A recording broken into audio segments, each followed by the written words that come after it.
Selamat petang, salam sejahtera. Terima kasih karena bersama dengan saya di Nazilin Unity Channel. Petang ini saya sambung lagi tentang plot menjatuhkan kerajaan yang sedang hangat diperkatakan di media sosial.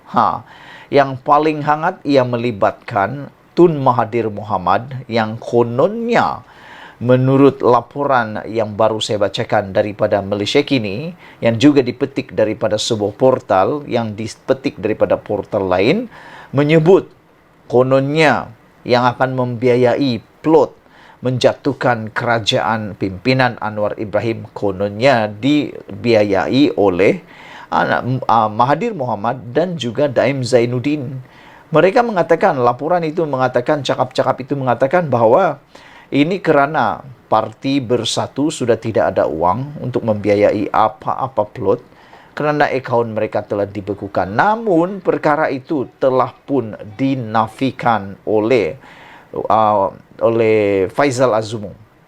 Selain itu, dalam laporan itu juga menyebut kononnya beberapa orang pemimpin daripada Barisan Nasional tidak tahu dari mana partinya, tetapi daripada Barisan Nasional, cakap-cakapnya ada beberapa orang menteri yang akan letak jawatan dan ada beberapa orang ahli parlimen yang akan letak jawatan untuk memberi ruang dan peluang mengadakan pilihan raya kecil.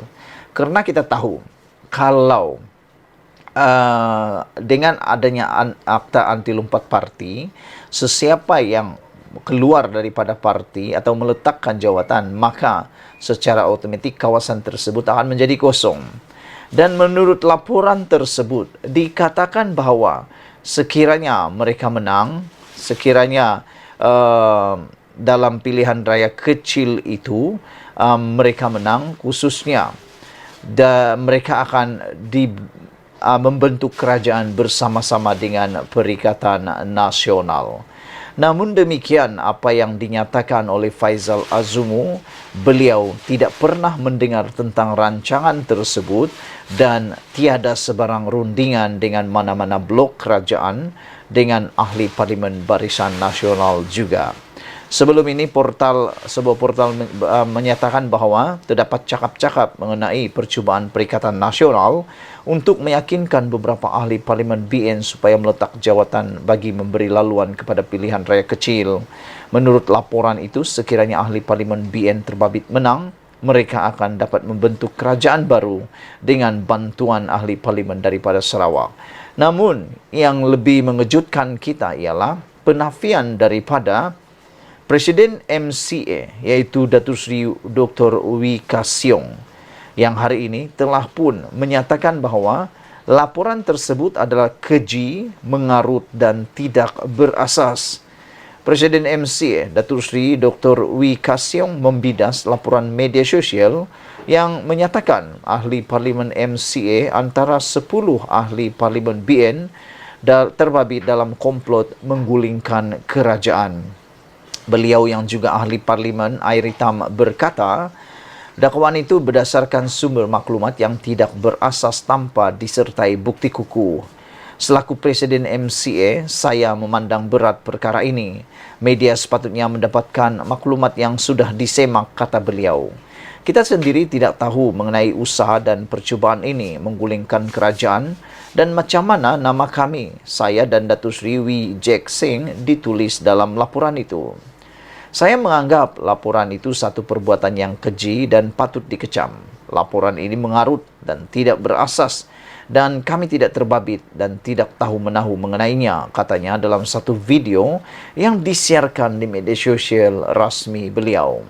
Satu laporan media mendakwa kononnya 10 ahli parlimen yang sebelum ini menyokong Tan Sri Muhyiddin Yassin dilantik Perdana Menteri selepas PRU 15 terbabit dalam komplot menggulingkan kerajaan dengan meletakkan jawatan sebagai ahli parlimen bagi membolehkan diadakan pilihan raya kecil PRK.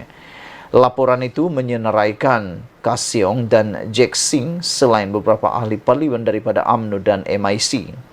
Ka Siong berkata, mana-mana media boleh menulis berdasarkan kabar angin, namun ia perlu mempunyai asas yang kukuh dan bukti, kata beliau lagi.